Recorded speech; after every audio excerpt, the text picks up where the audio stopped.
Welcome to the Awe and Wonder podcast. My name is Sarah Kinsella. And I'm Brenda Del Monte.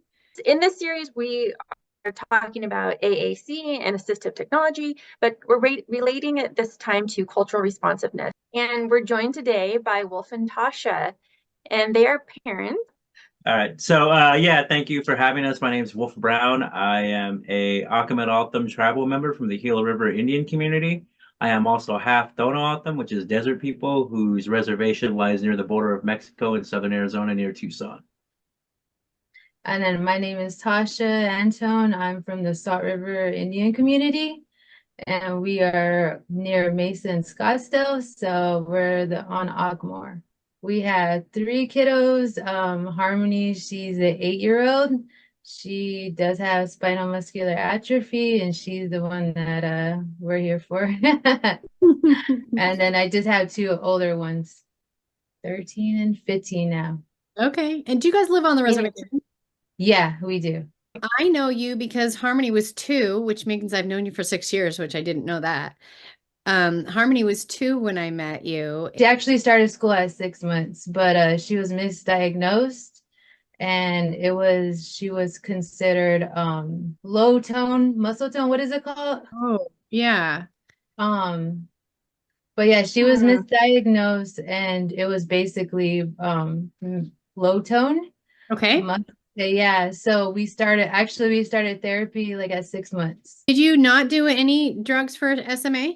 Well, at the time they didn't have any Drugs available. Yeah, so when we found out Harmony's actual official diagnosis, we ended up in the hospital like at a year old, and we got diagnosis a few days before she went inpatient, but at that time there was no available treatment, and we were just kind of given a basically take her home, and usually they would pass before 2 years old. Right. Yeah, so she was in school at the time, and we were both just trying to give her the experience she needed because we didn't know how long she was going to be here for. Right.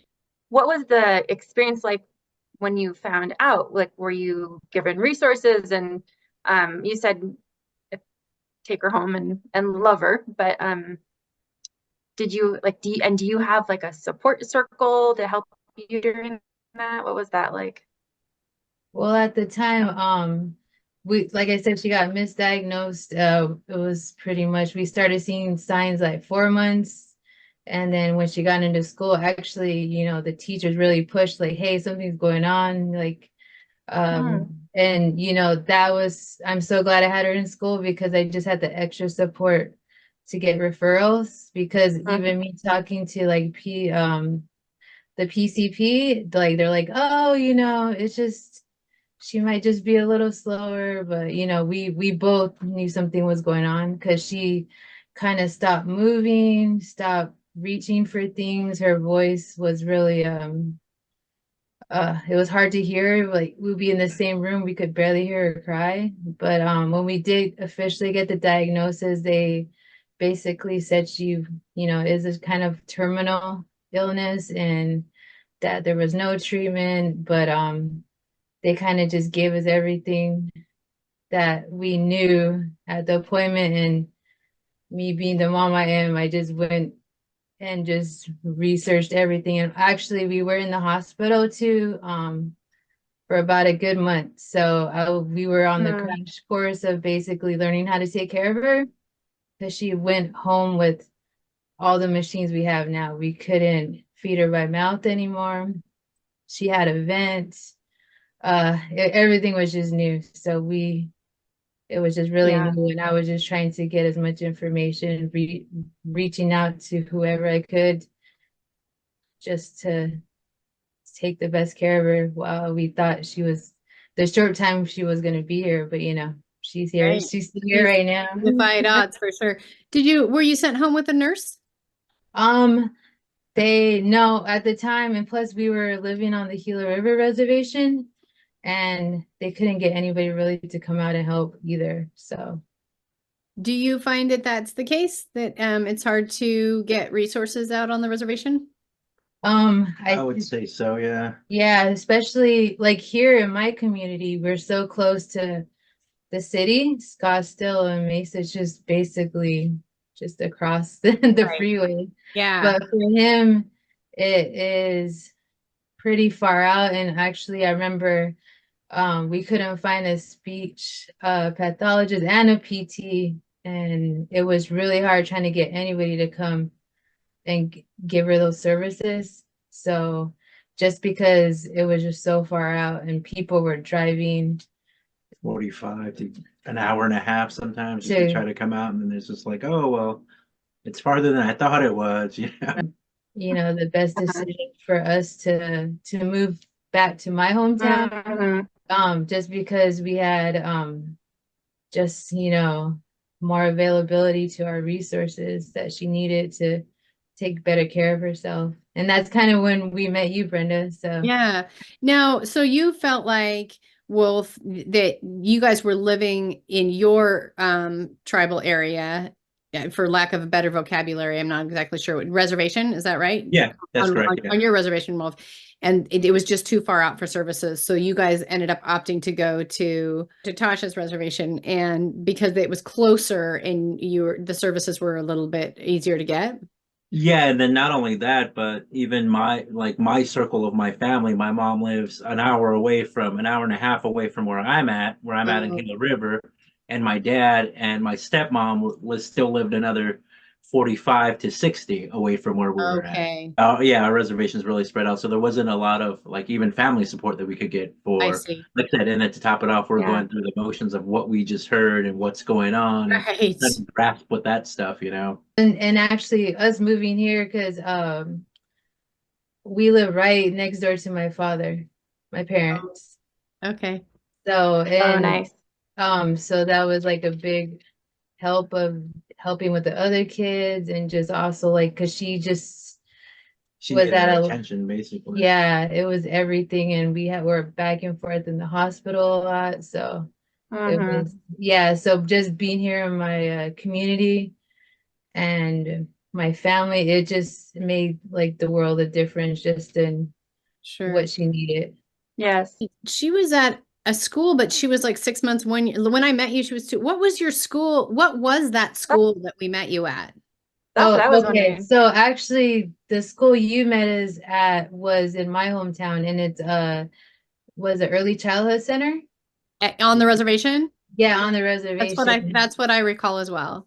Yeah, so and it's really cool. I mean, I love it here because for our schooling system we have like childcare, they got Head Start, and then right next door they have the elementary where Harmony's at right now.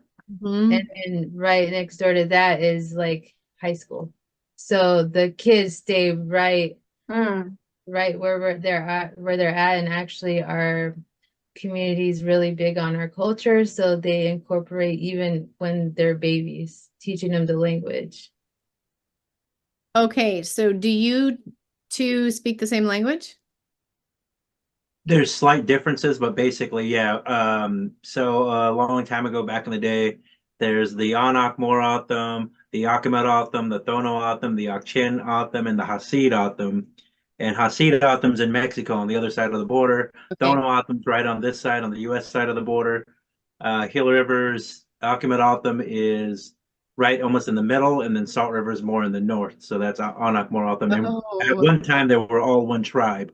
And then okay. when we were migrating people, they went up Mm. and down from the Gulf of Mexico all the way to northern borders of the states to California. And then one day they just decided we're not going to migrate. We're going to stay here and call ourselves this. This other Right. broke off and broke off and broke off, basically. So our language is similar, but it's a slight dialect, I guess you would call it. Okay. Dialect accents are different. And is it oral only, or is there a written language to that? They're slowly trying to write it right now, and I mean there is some like our traditional Totonalam language is documented, but it's very hard to speak because they spell it in such an older traditional way. Whereas I think that if it was worked out more phonetically, more people will kind of just learn it. Hmm. But then even with that, it's always hard to nail it down because there's so many different dialects and everybody wants their dialect to be the right one and the one that's incorporated into what the language is. So there's a lot Right. of Mhm. back and forth between traditional speak and modern speak. So they really haven't Right. nailed down a universal. This is our language. This is our tongue. This is how we're going to do it. It's kind of just Mhm. like I said. It's just oral right now. But there, like I Right. said, there is some forms of written, but like I said, they're very hard to speak because like a th will be a d sound. So it's Right. really weird. Because I remember us thinking that it was going to be really hard to incorporate native tongue in her device because there wasn't a way to spell things. So an option would be to record some things in there, but it was going to be challenging because it was not a robust written language. But at the school she's at now, all it's so close knit with all the kids at the different ages, and it sounds like a lot of really good support early on, like you were saying. So, um, it I think you said education is very valued. Because I was Yeah. wondering, how did you even know at 6 months old that she could be in a school? Had they had any students with needs similar to Harmony? Actually, what just going back to because we lived in Gila River at the time, and it was Mhm. a Head Start program, and they also had early Head Start, which they took babies basically, and they actually had a bus that had car seats in it, which was Wow. awesome. And they Hmm. came and picked up the babies. And anyways, Harmony Wow. was basically the first of having as much needs.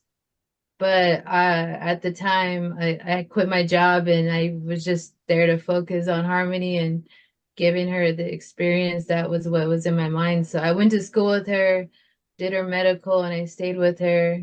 And yeah, but I'm just so happy I got her in there because the referrals, like I said, the teachers were so awesome. And even actually transitioning back to transferring her here, the teachers met with the Head Start over here and made that transition so easy. And they actually let her home teacher come and be with her for like a week Oh my gosh. just so they can Help the transition. get the whole thing of Harmony. Get the Wow. routine and everything The down. routine, what she learned, what she think would be best, what just everything. And she was 2 at that time. So we were Mm. really grateful. And Harmony was the first with the needs at the school here and actually at the elementary. And actually at the elementary, they ended up getting a handicap bus because she was the first one. They don't have a special Um, ed classroom for Harmony, right? She's integrated completely.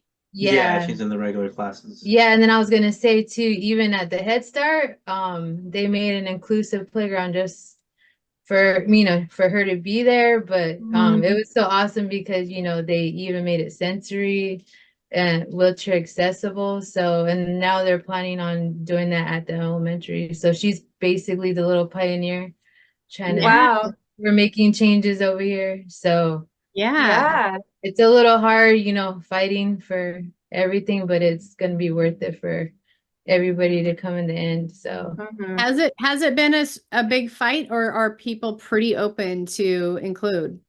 it's, I guess, not, I'm gonna say not really much of a fight. It's just getting everybody on board. You know what I mean? Like, hey, we need this now.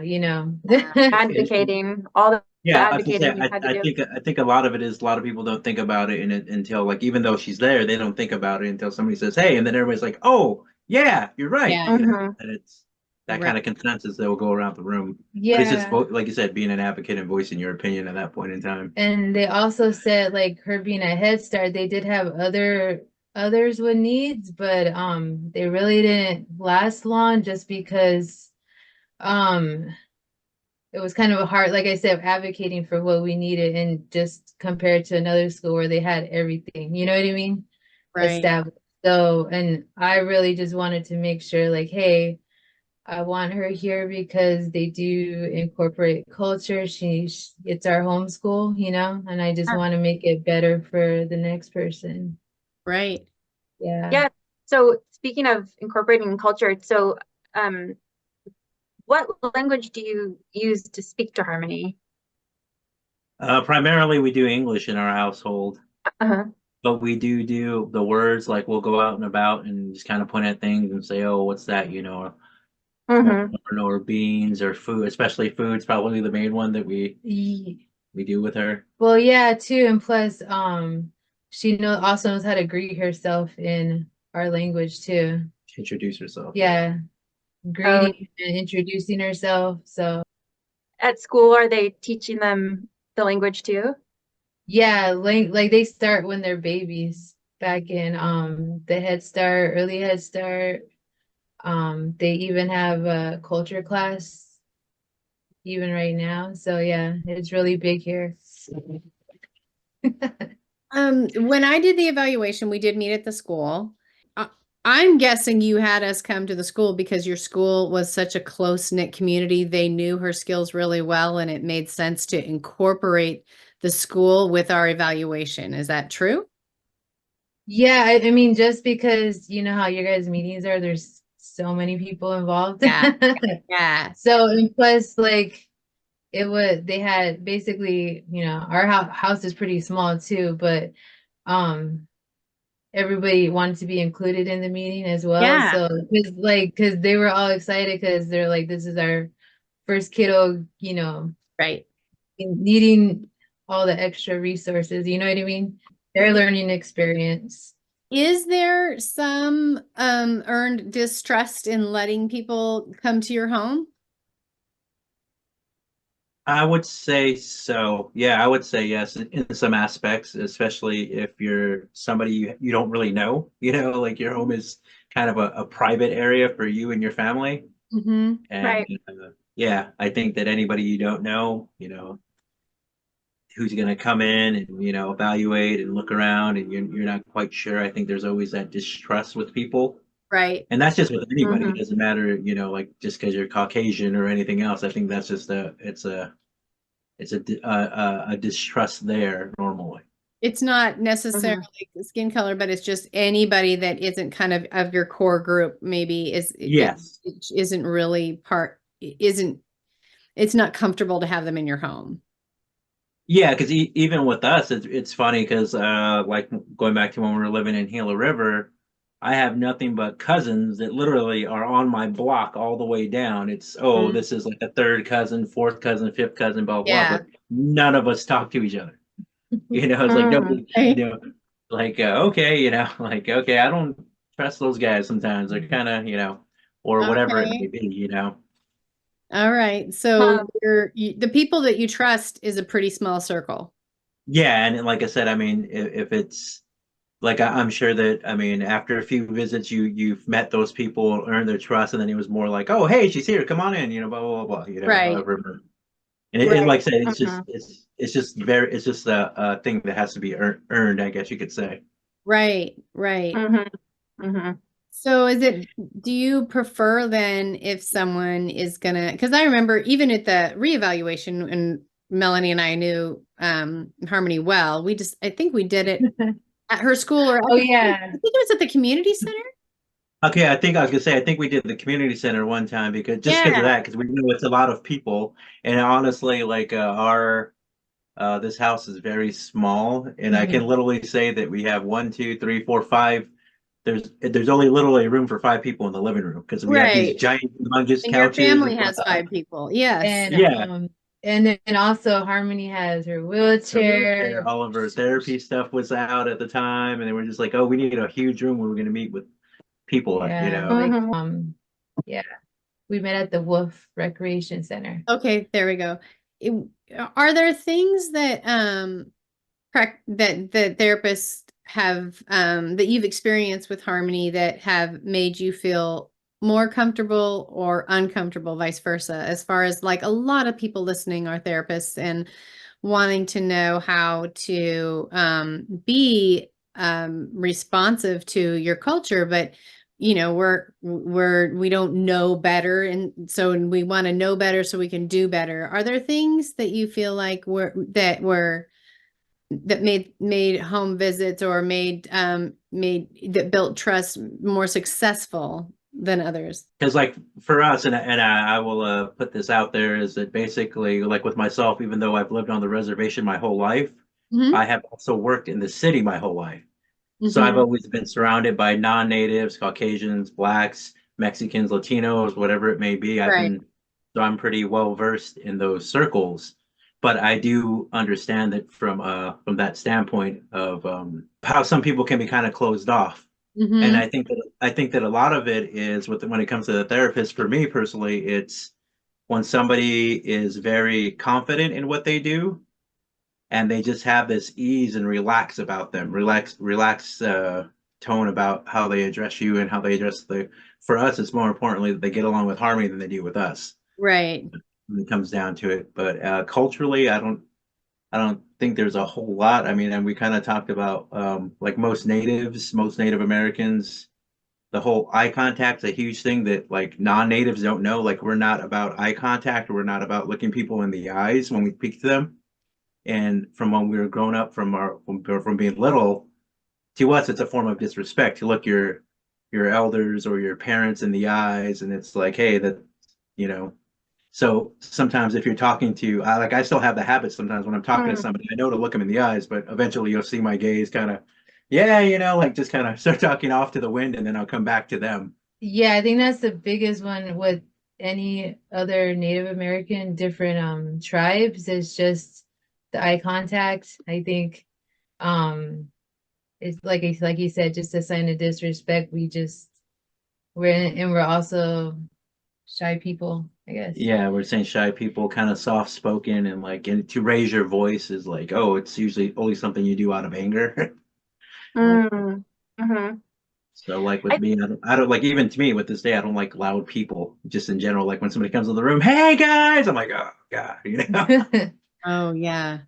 Yeah. But It's I like think those kind are of the two off-putting. things. Yeah, very off-putting because of that instance. Yeah, I think those are Yeah. probably just the two biggest thing is the eye contact and just that we're pretty shy to ourselves people until we get to know you. You know what I mean? And now, yeah. Right. yeah. I I think I remember learning about um in school about retelling stories and telling stories. That's something that we do a lot as SLPs. Listen to the story and retell it. And I remember someone talking about one one Native American culture where that wasn't something that they did in their culture, that certain people could retell stories. I would say just with like our traditional stories, like only certain people in some tribes can tell those stories, and they can Mm-hmm.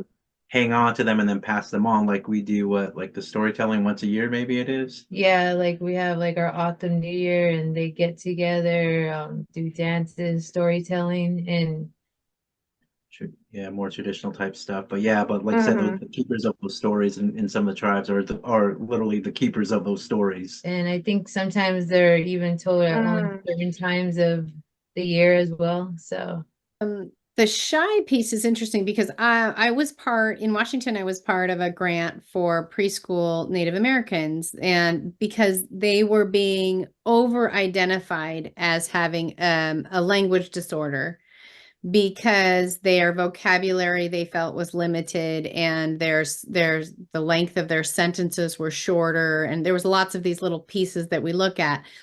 And instead of labeling them speech and language disordered, we just went ahead and served them, kind of like your community is doing now with these early intervention stuff. We just went ahead and served them without labeling. And I think it was something crazy, like 90% did not qualify for any speech and language services by the time they turned 5 and were going into kindergarten, because what we realized was that we were measuring Native American children on a standardized test that was not normed on your population.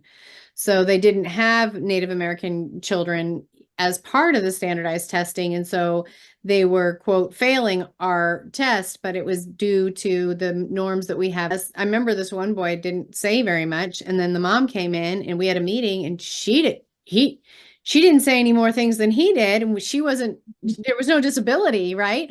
We realized, wow, how much of this language is cultural, and is there, and possibly no disability at all, and not wanting to overdiagnose someone of Native culture that they were that they had lacked in their language skills because they weren't outgoing, basically, you know.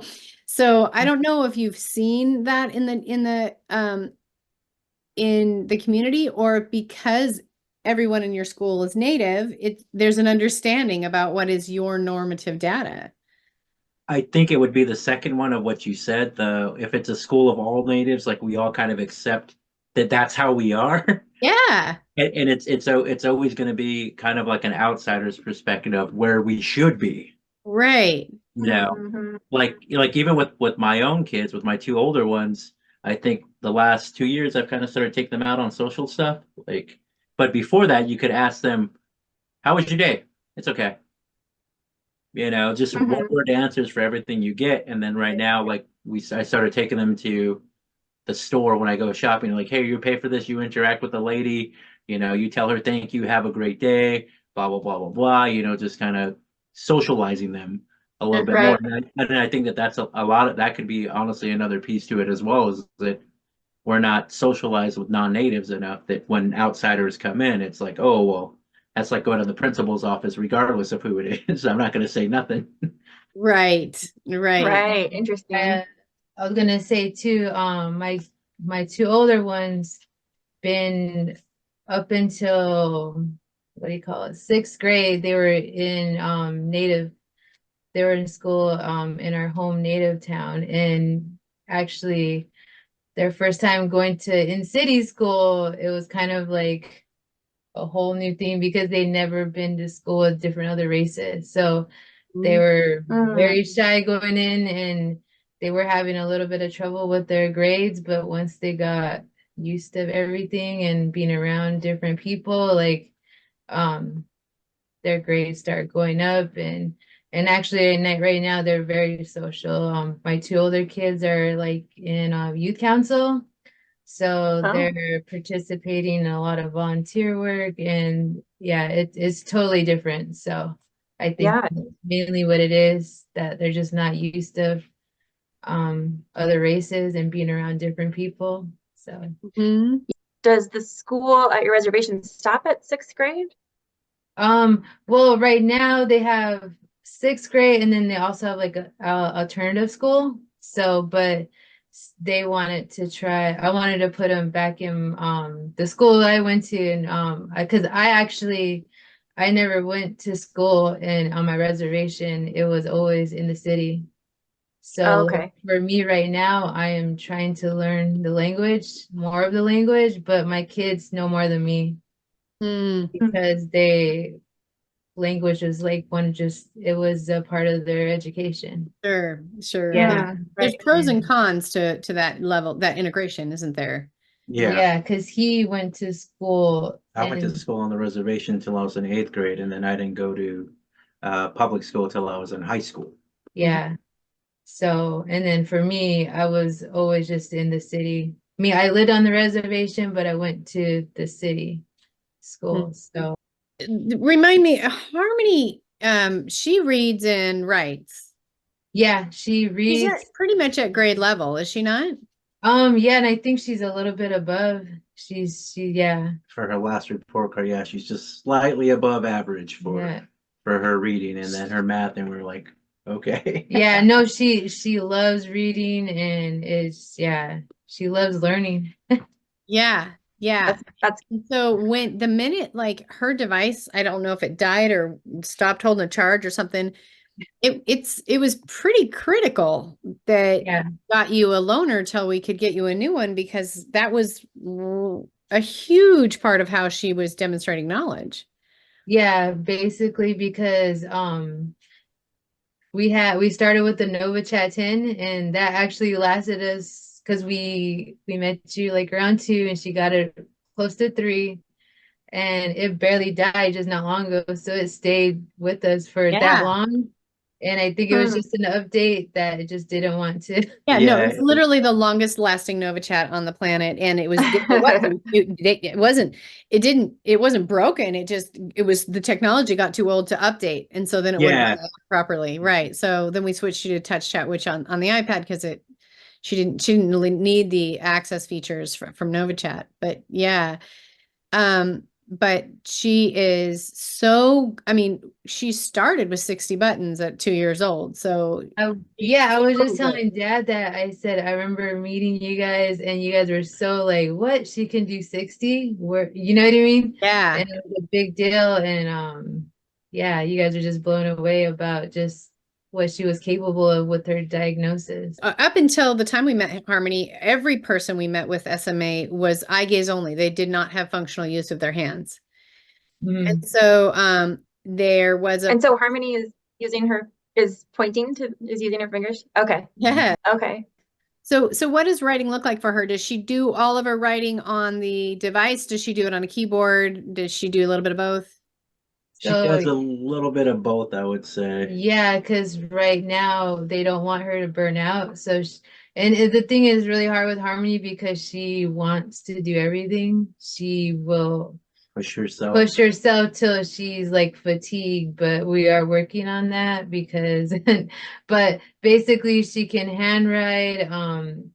And they also use the iPad. They scan a lot of documents, and she uses that. Or also her aide also can help scribe for her too. So it's everything right Yeah, now. yeah. Then she'll scan her homework with her The iPad. yeah, with her iPad. Oh, they have an iPad for her at Hmm. school that she uses too. So she'll scan her homework there, and then sometimes she'll type in the words. The school is doing awesome. They're just supporting her so well. So I'm just so grateful for the school.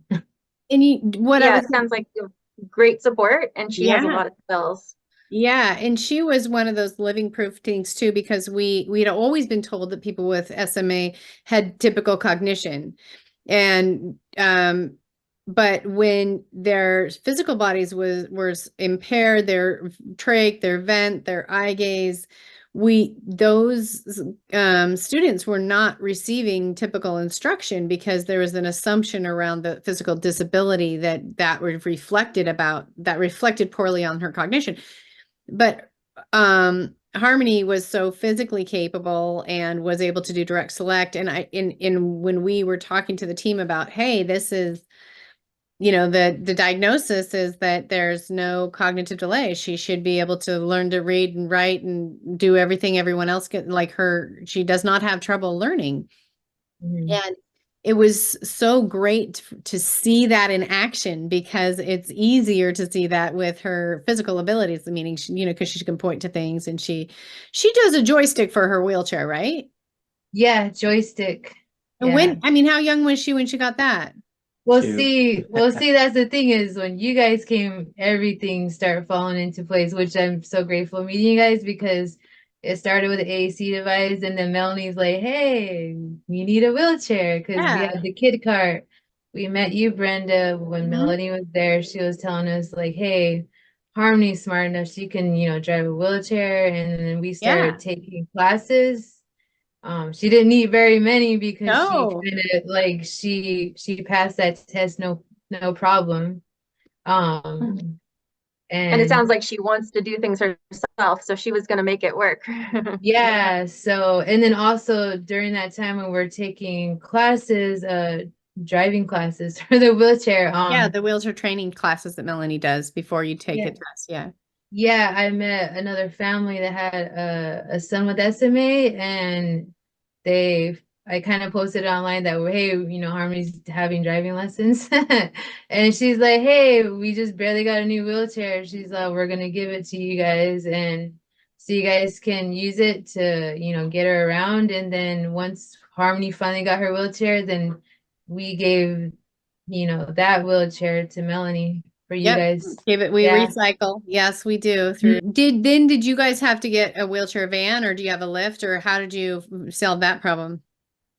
Oh, in the beginning, because I had an SUV, so we kind of had it on the back of our. We Yeah, the bought a hitch. little the trailer hitch thing, yeah, and we were Yeah. pulling it around, but then that got kind of sketchy after a while. Yeah, because you know the wheelchair, there's so much money, so power wheelchair. But then we ended up getting a very old van, power wheel for wheelchair accessible. Well, Uh-huh. it was a it was 1999, and we got it in like 2027, yeah, 2018, something like that. Okay. Yeah. Yeah, an older one, but hey, it works, right? Yeah, it was an older Dodge Caravan, yeah, and it worked pretty well.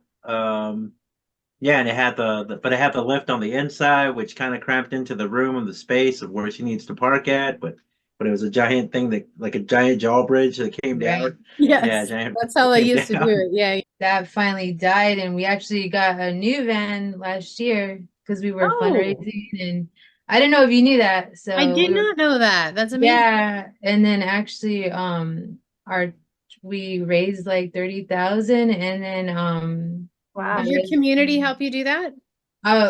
no, not the raising of the money, but after we hit 30,000, I reached out to my community just for help, and they helped pay the rest of it off. So we are Oh, very wow. fortunate to get a brand new van for her because we really needed it. It was so much work trying to Well, and load her up. on the old Dodge, the head gaskets finally went out. Oh, So sure. Something, yeah. Yeah.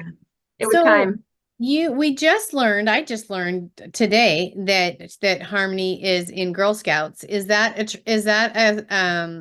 a group that's on the reservation? So actually we have our own troop on the reservation, and I Okay. barely learned because we barely joined that they've been having Girl Scout troop for the last 40 years here in our reservation. Oh, So I had Okay. no clue, but I'm like, wow, that's cool. They reached out to me because Harmony's evolved in a lot of adaptive recreation. My tribe has come so far. They have made their own program for adaptive recreation where they just solely focus on the kids with special needs and trying to make it so inclusive for them.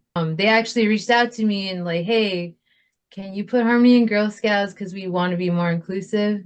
And mm. so they're like, hey, do you think you can? We know you're busy, but Mhm.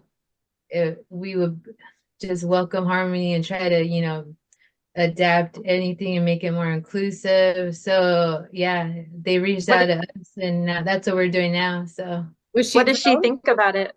oh, she loves it. She used to be an after school program, but her and her therapies, she has so much like this is works great because it's after work for me, after school, after all her therapy. So she meets with the kids, and now we're just like I said, now it's cookie season. So we're So for the most part, do they just sell cookies within on the reservation, or will they go out?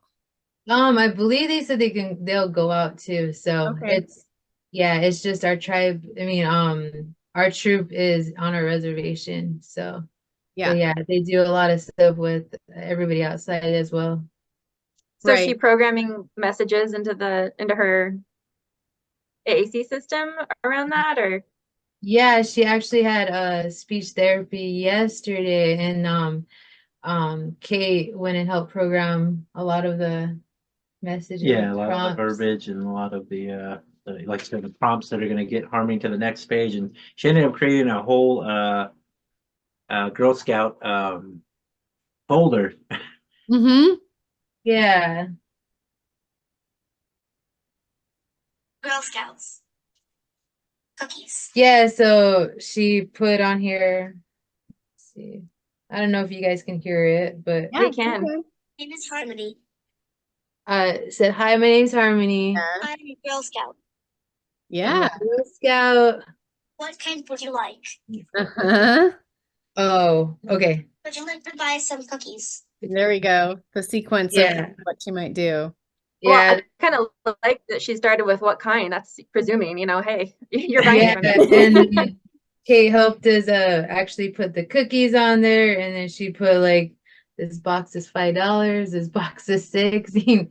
Yeah, Yeah. so we're really excited to, you know, get her out there. Yeah.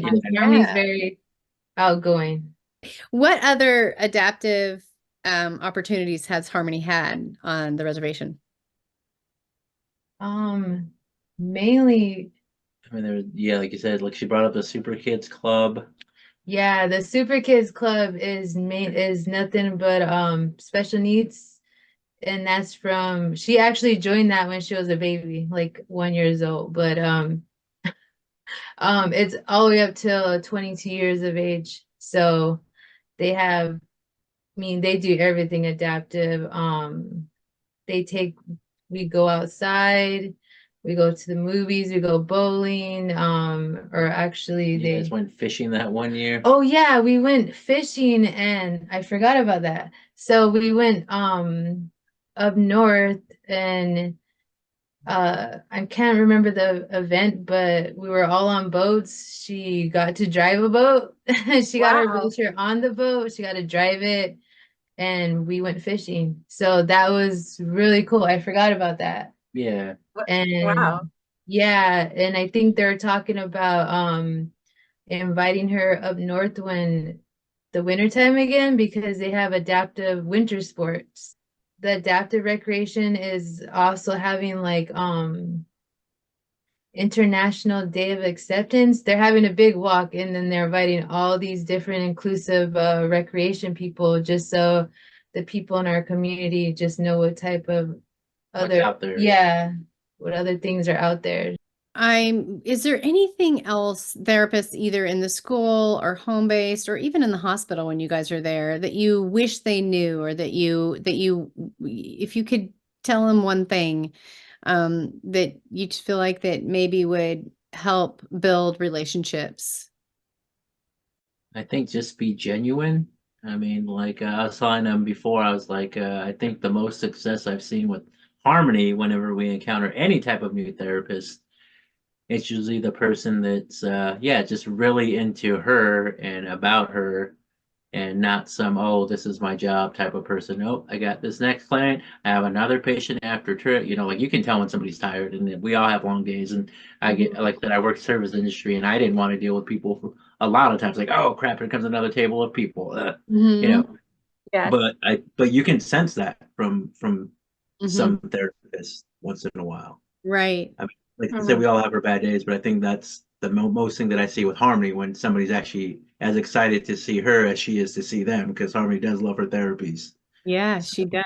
Mhm. and I Yeah. think like we brought up Kate, like Kate and lights up, and even the who was a sub for Kate when she was out for a minute. Oh yeah. Kaylee? Kaylee, Yeah. there you go. Kaylee was amazing with Harmony. Like even Yeah. though it was all uh over Wi-Fi, it was like the telemeetings. Yeah. She was still there, and she was still with her and interacting, and she seemed very, like I said, genuine over the phone. She's genuinely nice, genuinely everything. Got to know Harmony, know what she likes, and you know, they're making so much progress. So Getting to know Harmony, it is not hard, by the way. And yeah. and then letting Harmony then guide the sessions, right? So Harmony's excited about Girl Scouts. So, Kate's not walking in with, well, I had this plan today, so we're going to do what I Yeah. have planned. She's coming in going, what's exciting? What's new? And then let's run with it. So letting, yes, being genuine, being authentic, and then letting Harmony kind of guide, this is what I want to learn about this, because that's when Harmony is going to be most successful, is when she's motivated. Oh yeah. Yep. That's definitely, yeah, that's like I said, that's a huge part of it, I think. When you guys get a new client or whatnot, but just diagnoses and everything, you know what I mean? Because I mean, Harmony is labeled, has a lot of things different labeled on her, but you know, she defines so many odds. Don't assume that because the paperwork says this, that you know what that's going to look like. Yeah. And I have heard that too, like just even at being in the school, like, oh, like kind of them like shying off or not wanting to push her as much, you know what I mean? Because it is what's labeled. And I'm like, no, she can do a lot more. Like, and Yeah. then she will actually play along with like, oh, I don't want to do so much. You know what I mean? Presuming that the potential and the competency of her so that you don't lowball her for sure. Oh yeah. And having Right. those high expectations. Yeah, Mhm. that Definitely. definitely. We spoke with an adult AAC user who said in school at one point, there just wasn't that expectation. And so she just kind of let it go because why would I do extra work, if they're not pushing me, and how she wished, that they would have pushed and had those expectations. So it's great that you can advocate for her too and talk to the team about actually she can do this.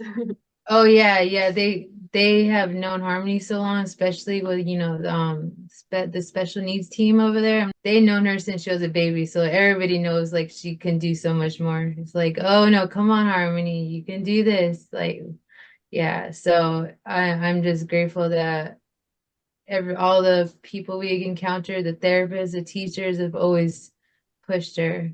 And then we Yeah. recently just had like a parent teacher conference and like I said, they don't have harmonies integrated with everybody, but even her teachers, all of her teachers that she had, this is the first time working with someone with such needs as Harmony. And every time we have met with them during like parent teacher conference, they're like, she can do so much more. And they're so excited because they're like thinking of different ways of how to do different things. So everybody's so on board and excited just to learn because they're all learning from her as well too.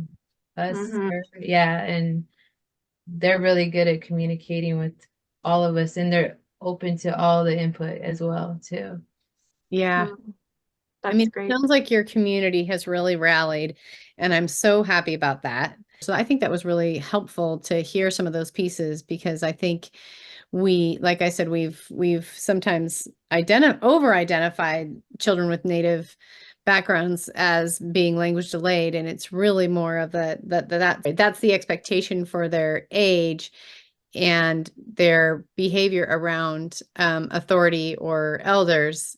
That it's appropriate them being a little bit quiet and using less verbal language at a young age.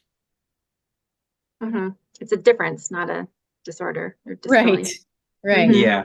And I'm pretty sure like those same kids when they're at home, they're talking up a storm, and it's just when they're out in Yeah. the world, so to speak. Yeah. Well, and actually too, my one of my younger brothers, like I said, we went to school in the city. He would not talk at all, at all. And so Oh, they really were gonna put him in, special education because they're like, I don't know what's going on. Like he is doing the work, but he just won't talk. But as soon as he got home, he's chatting up a storm and my parents and we had to like, you need to talk in class because they're gonna put you in another, you know what I mean? Yeah. You are very hmm. smart. He's really smart, but he just didn't talk with the teachers, hardly talk with any of the kids. So not being around our same race and stuff like that until he got finally comfortable enough that he was able to start slowly talking. But Right. Well, and a he good just, example of the teachers in the school making sure you're talking with family to say, what is this like at home? Is this what you see at home? Because that story wouldn't be the same as at home and school, right? oh yeah, and then like even my brother right now, he's still very shy and like very minimal on Mhm. just talking. Yeah. Right. That's just his personality. We were just gonna say that like all the you're asking what we prefer like in person or stuff like that, but actually we have done all of them like telehealth, in person, in home, and we do prefer Yeah. in person therapy. Yeah. So you Mm. prefer in person and you are kind of fine with wherever that is as long as trust has been built. Yes, yes. That makes perfect sense. By the way, I'm Yeah. not sure any of us should be letting anyone in our homes if we have an established trust, right? So Right? yeah, Yeah. seems like that seems very reasonable and good to know. And I think the telehealth was not a good fit for most of our kids, but we were all forced to try that, right? We were all forced Yeah. to give that a try, and we realized there some things can work that way. But yeah, the in-person creates that genuine peace that you're talking about, Wolf, and it creates that trust, and it creates that human connection that's a little bit easier, Yeah, definitely. for sure. Well, Tasha and Wolf, thank you so much for joining us. We are so thrilled to have had a conversation with you guys, and I know that it's at the end of a long day, but thank you so much for taking the time to explain a little bit more about your culture to us. Thanks for having us. Yeah, absolutely.